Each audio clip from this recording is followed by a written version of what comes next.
Oi, eu sou a Nicole, sejam bem-vindos para mais um vídeo e hoje a gente vai falar dos lugares proibidos de visitar nesse planeta. Antes de eu começar, não esquece de dar like no vídeo, se inscreve no canal e ativa o sininho para não perder os próximos vídeos e também me acompanhe em todas as redes sociais, @Nicole. Bora que essa lista tá muito legal, eu descobri coisas aqui que eu nem imaginava que existiam e a primeira da nossa lista está no Brasil. Exatamente. Você talvez já tenha ouvido falar desse lugar aqui no Brasil que é proibido de visitar, porque o National Geographic já fez documentário, já teve cara aí famoso de coisa de animal que já foi lá visitar, então talvez você já tenha ouvido falar, mas eu ouvi falar muito recentemente, inclusive foi o meu namorado, que nem brasileiro é, que descobriu e me mandou. Ilha da Queimada Grande. A ilha fica na costa do Brasil e está a aproximadamente 150 quilômetros de distância do centro de São Paulo. Pertinho de mim, eu morava em São Paulo. E também é conhecida como Ilha das Cobras, porque ela é infestada de cobra mesmo, gente. É coisa de louco. É estimado pelos pesquisadores que nessa ilha tenha mais ou menos umas 5 cobras a cada metro quadrado. Ou seja, tem cobra em todo canto. A ilha tem muita serpente, mas a espécie de cobra que mais habita ali é a jararaca-leoa. Ela é responsável por 90%, essa espécie, de cobra, é responsável por 90% dos ataques a nós seres humanos no Brasil, falando-se de cobras, lógico. Essa ilha tem por volta de 4.000 dessa espécie de cobra, a jararaca. E a ilha é basicamente uma prova do que a falta de intervenção humana pode resultar. E não tô falando isso de uma maneira ruim, não, porque eu tô querendo dizer que como não teve humanos que foram pra lá matar as coitadas das cobras, elas se reproduziram e infestaram a ilha lá. Mas que bom que pelo menos elas estão cercadas de água e não podem vir aqui atrás da gente, se revoltar contra a gente. Cerca de mais ou menos 11.000 anos atrás, os níveis do mar aumentaram e acabaram ali meio que cercando só aquela parte da ilha toda com água e, consequentemente, as cobras que moravam lá ficaram presas ali naquela ilha e, por estarem distante de todo o resto,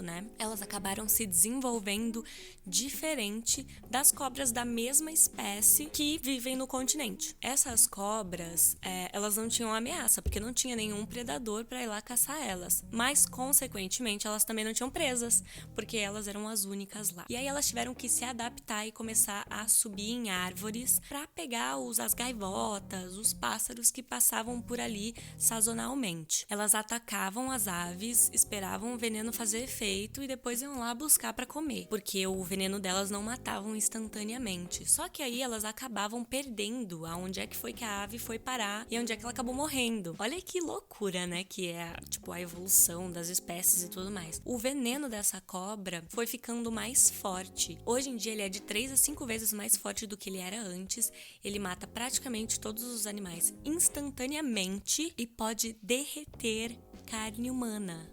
Nossa carnezinha. Ele derrete. Vocês têm noção? Além das cobras, existem outros fatores que fazem com que seja muito perigoso ir até essa ilha e muito difícil também de chegar até lá, que são: não tem água potável lá, a temperatura é muito alta e o desembarque é muito complicado, porque a ilha, a costa dela, é repleta de penhascos e rochedos. A chegada na ilha é tão perigosa que anos atrás pescadores tentaram desembarcar lá e eles só conseguiram depois de atear fogo na ilha para espantar as cobras. E é por isso que a ilha é conhecida como Queimada Grande, porque, eles tiveram que fazer uma queimada grande lá para espantar serpentes e poder desembarcar ali na ilha. Só que mesmo com tudo isso, a ilha ainda é frequentemente procurada ali, as pessoas tentam chegar lá, os caçadores ilegais, porque a demanda no mercado negro pelas espécies de cobra que tem lá, a jararaca, é muito grande por cientistas e colecionadores. Então os traficantes querem ir lá pegar essas cobras porque uma cobra, pode chegar a custar 100 mil reais. Uma jararaquinha pode custar 100 mil reais. Eu só precisava de umas 2 e aí eu acho que eu tava de boa. Umas 3 talvez. E aí, como agora a gente tá dando um jeito de ir lá na da ilha, catar as bichinhas para vender, matar. As coisas vão mudando por lá, a gente acaba degradando o habitat delas, então essa população já diminuiu 50% nos últimos 15 anos. A população da jararaca, como que é o sobrenome da jararaca mesmo, que eu esqueci? Lhoa. Da jararaca leoa. Parece que tá falando jararaca leoa. Ou seja, a gente foi para lá matar as cobras, estamos acabando com elas, porque é isso que a gente faz. A gente mata todo mundo, acaba com o planeta e acha que a gente é invencível, que nada vai acontecer com a gente. Apesar da ilha estar a 30 quilômetros só de Itanhaém e Peruíbe, essa ilha tem a entrada totalmente proibida e só pode ser acessada por meio de cooperação da Marinha do Brasil. Normalmente quem vai lá são cientistas que vão estudar, e biólogos e tal, e essas pessoas têm que ir acompanhadas de médico caso elas sejam atacadas pela cobra, o que eu não sei se faz diferença ter um médico lá, porque se o veneno da cobra pode derreter a pele humana e mata praticamente todas as espécies instantaneamente, eu não sei se faz muita diferença ter um médico lá não, mas pelo menos eles têm esse cuidado, né? A próxima, eu fiquei muito animada de descobrir isso. Eu não fazia ideia que isso existia. Pode me chamar de burra aí, seja o que for, mas eu não fazia ideia. É a Ilha Sentinela do Norte. A Ilha Sentinela do Norte fica no arquipélago das Andamão, na Baía de Bengala, no Oceano Índico. Ela fica a mais de 1.000 quilômetros de qualquer porto da Índia, então ela é tipo assim, muito isolada de todo o resto. Os habitantes dessa ilha são tão desconhecidos que até mesmo a Índia, né, que tá ali, né, na Índia continental, até mesmo a Índia não sabe muito sobre eles e nem sobre a idade do povo que vive lá. Em 2018, um turista chamado John Shaw, americano, lógico, foi morto a flechadas. Bom, quem vive lá é um grupo de indígenas, os sentineleses. Eles vivem no norte da ilha e eles são muito hostis, ou seja, eles não querem papo com a gente. E eu acho que eles estão certo também, né? Porque os indígenas que querem papo com a gente vai, pega a terra deles, taca fogo neles, então é melhor receber a gente com flechada mesmo, que é pra manter a gente à distância. Eles são hostis e eles rejeitam qualquer contato com outras pessoas. E olha só que legal, eles são os últimos seres humanos a permanecerem intocados pela civilização moderna, ou seja, que eles ainda não têm celular, eles não têm internet, eles vivem lá, caça pra comer e tudo mais. Então, tipo assim, eu achei isso muito maneiro. O pouco que sabem sobre eles é que a sua origem está em uma migração originária na África há 60 mil anos. 60 mil anos, é muito tempo, gente. E que hoje eles vivem em uma pequena área da floresta. É uma das poucas tribos de caçadores-coletores do mundo. Eles também se destacam pelos usos de arco e flecha, que foi o que matou o americano lá. Item pelo qual eles caçam e se defendem e mostram-se hostis a estrangeiros. Bom, estima-se entre 50 a 150 pessoas da tribo que vivem nessa ilha, que a visita é proibida, né? Porque senão você vai levar flechada. Mas a visita não é só proibida porque você vai chegar lá e eles vão meter flechada em você, mas também pelo risco de contaminação de doenças aqui, tipo, da gente de fora pro povo da tribo de lá. Em 1974, o National Geographic tentou ir lá fazer um documentário, e aí um diretor de cinema que foi visitar o lugar para fazer isso daí, levou uma flechada na perna. Pelo menos ele não foi morto, né, pelo que eu vejo aqui.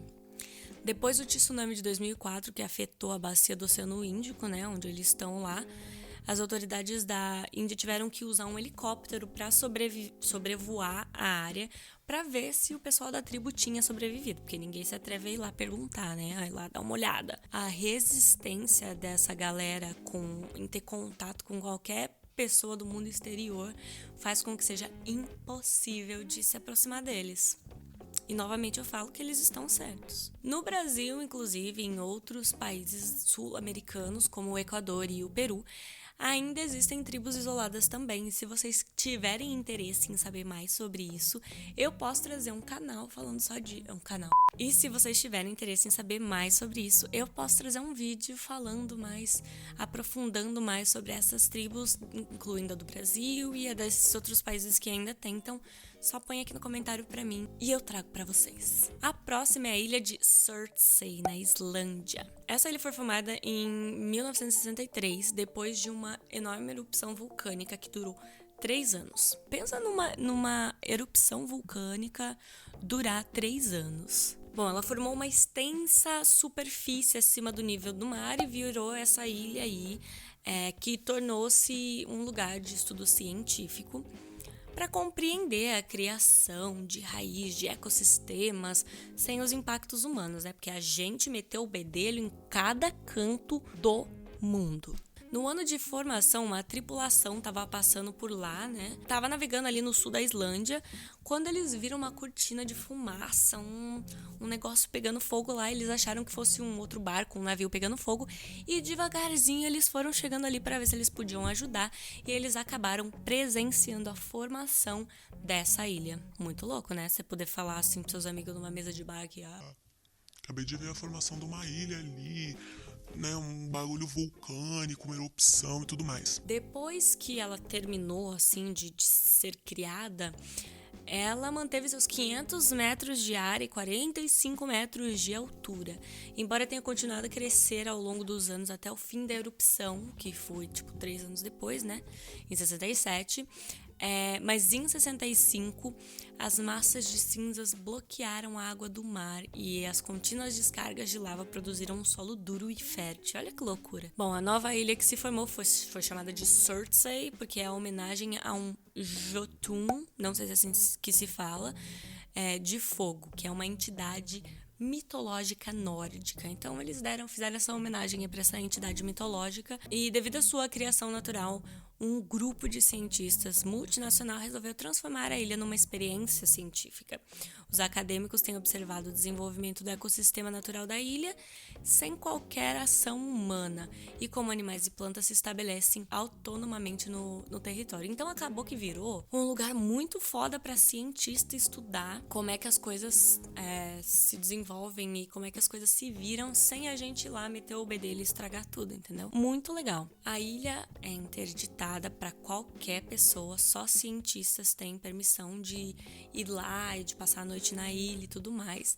E tem só uma construção humana que é exatamente para esses cientistas, para esse povo que vai lá estudar. Desde 1965, a ilha de Surtsey é considerada uma reserva natural com interesse acadêmico para a sucessão e desenvolvimento ecológico, e é uma área protegida desde então. Então, não pode chegar perto de lá. Que susto, achei que não estava mais gravando. Agora a gente vai pro próximo lugar, que fica na Itália. Poveglia é uma ilha na Itália. Este lugar é considerado um dos lugares mais assombrados do mundo. A ilha de Poveglia fica a 3 quilômetros do Grande Canal de Veneza. Então, você vai lá visitar Veneza, a 3 quilômetros ali tem um dos lugares considerados mais assombrados do mundo. Tem apenas 68 mil metros quadrados e desde que recebeu uma fortificação no século... Puta, agora tu me pegou, hein? Que século é esse? Deixa eu pensar. 10, 5, 14, no século 14. Muita coisa aconteceu no local para render a fama de que o lugar é assombrado. Bom, durante a época da peste bubônica e outras doenças infecciosas, Veneza, que era um centro comercial importante já naquela época, foi muito afetada pelas contaminações, o que é lógico. Não existem ainda hoje estudos e tratamentos eficazes para combater a peste, mas ficou-se ali concordado que o melhor era isolar as pessoas que tivessem ela. Olha só, né? Parece um negócio que aconteceu esses tempos aqui, que a galera pegava e aí tinha que fazer quarentena e tal. Eu não vou lembrar. Mas a quarentena daquela época não era tão ruim assim, porque registros históricos mostram que as pessoas que estavam lá em quarentena tinham seus quartos próprios, eram bem cuidados, bem alimentados, e tinha até sistema de correio para usar para se comunicar aí com os familiares, com as pessoas que não estavam de quarentena.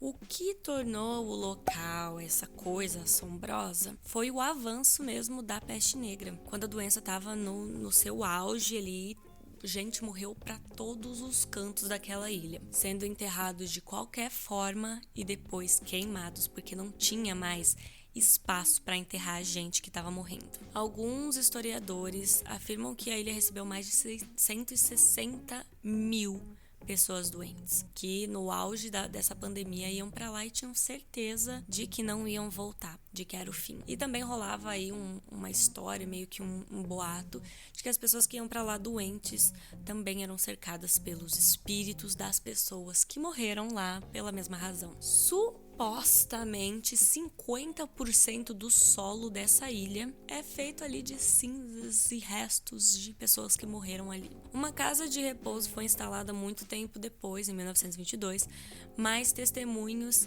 e muitas evidências apontam que, ao invés de ser um lar de repouso, era um lugar de gente com problemas mentais.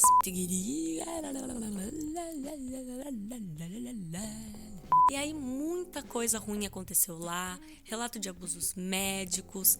O lugar funcionou até 1968, então funcionou por bastante tempo, de 22 a 68. Eu não vou fazer essa conta, mas dá pra saber que é bastante tempo. E a fama do local ser assombrado veio aí, não teve como evitar. Tanto que as outras ilhas que também serviram de quarentena para as pessoas que ficaram doentes, muita gente morreu lá também, mas elas ainda são visitadas, viraram centros históricos, tem museus e tal.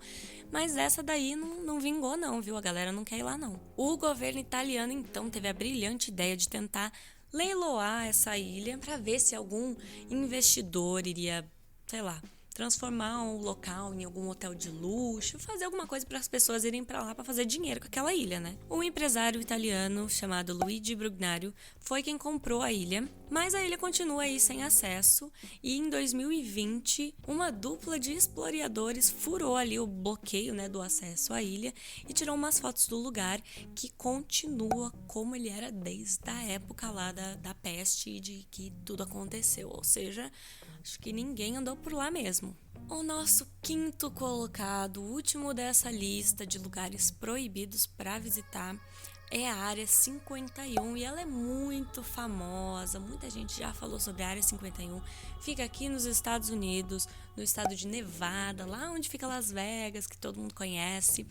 E a Área 51 é uma região onde fica a base da Força Aérea dos Estados Unidos. Foi batizada popularmente com esse nome e fica no Lago Groom, um leito de lago seco no deserto de Nevada, ou seja, fica no meio do nada, lá no meio do deserto, e fica a 135 quilômetros de distância, né, ao norte de Las Vegas, que é onde a galera vai lá, né, gastar seus dinheiros e tudo mais. O que acontece dentro da Área 51, ninguém sabe. É extremamente secreto, o público em geral é mantido afastado da região, inclusive é tudo cercado, as estradas quando vão chegando perto ali da área 51 já tem uma segurança pesada em volta pra galera não passar por lá. Tem vigilância eletrônica, guardas armados e é ilegal sobrevoar por ali. Não é muito louco isso? Gente, que vocês estão escondendo aí, que ninguém pode ver. Embora a região agora seja visível em imagens de satélite, porque nem isso era antes, mas aí se você entrar no Google Maps, já dá pra ver a Área 51. Tem inclusive vídeos no TikTok, pessoas que abriram lá no Maps e viram a Área 51 por lá. O que não é grande coisa, porque é um negócio no meio do deserto lá, um monte de coisa de treinamento. Só isso, não diz nada sobre o lugar. Ninguém viu um alienígena ali. A instalação fica do lado de outras duas bases militares que são restritas, que é a área de testes de Nevada, onde armas nucleares dos Estados Unidos foram testadas na década de 50 e 90. E a faixa de teste de treinamento de Nevada. Toda essa área abrange mais de 1 milhão de hectares que você não pode fazer ideia do que está acontecendo ali naquela parte. Fala não, se não é babado. Segundo as Forças Armadas Americanas, esse lugar representa um espaço de batalha flexível, realista e multidimensional para conduzir o desenvolvimento de táticas de teste e treinamentos avançados. A Área 51 foi criada durante a Guerra Fria, quando os Estados Unidos e a União Soviética estavam lá batalhando para que eles fizessem teste e desenvolvimento de aeronaves. Como vocês viram até agora, não tem nada a ver com alienígena, mas o sigilo todo, essa coisa toda secreta sobre ninguém pode saber sobre o que acontece na Área 51, ninguém pode chegar perto, não pode nem passar um avião ali em cima. Tudo isso ajuda a fomentar boatos, né, de que eles usam aquela área ali para estudar alienígenas, contatos com alienígenas e tudo mais. O mais famoso é que eles dizem que a Área 51 hospeda uma espaçonave alienígena e os corpos das pessoas que estavam dos alienígenas que estavam naquela espaçonave, depois deles terem caído no Novo México em 1947. O governo dos Estados Unidos diz que não tem nada de alienígena, que o objeto que caiu era um balão meteorológico, consegui falar. Em 1989, um homem chamado Robert Lazar afirmou que tinha trabalhado na área de tecnologia alienígena dentro da Área 51. Falou que tinha visto fotografias médicas de alienígenas e que o governo usou a instalação para examinar OVNIs. Lembrando que um parênteses gigante aqui. OVNIs significa objeto voador não identificado. Não significa que é um alienígena, tá bom? Pode ser um avião aí de algum lugar que não tá registrado ainda, que ninguém sabe de onde veio, descobre depois. Isso é um objeto voador não identificado. A gente linka muito OVNI com alienígena, mas não quer dizer que seja. Quando alguém vai lá e fala, olha, avistamos um OVNI. Eles avistaram um negócio voando no céu que ninguém sabe o que é. Mas não precisa necessariamente ser alienígena. Pode ser uma nave do Star Wars ali, entendeu? A associação da Área 51 também pode ter servido como uma distração muito útil para as agências de inteligência. Desde 1950, a CIA desenvolveu um escritório de OVNIs para lidar com avistamentos de objetos voadores não identificados sobre Nevada, o que não significa que seja alienígena, só objetos voadores que não foram identificados mesmo. Enfim, a CIA tá usando essa desinformação aí, esses boatos de coisa de OVNIs, promovendo essa mitologia alienígena como uma distração para sei lá o que eles estão construindo e planejando naquela Área 51 ali. Mas o que acontece se eu tentar entrar lá, Cole? Acontece que você vai levar bala, só isso. A Força Aérea já alertou que a Área 51 é um campo de treinamento restrito e acrescentou: a Força Aérea dos Estados Unidos está sempre pronta para proteger a América e seu patrimônio. Ou seja, se você teimar entrar lá, vai levar bala e ninguém vai ser punido por isso, entendeu? Vai ter sido problema seu, culpa sua. É isso, é aqui que acaba o vídeo. Espero que vocês tenham gostado, obrigado por ter assistido. Não esquece do like e eu vejo vocês no próximo vídeo. Tchau!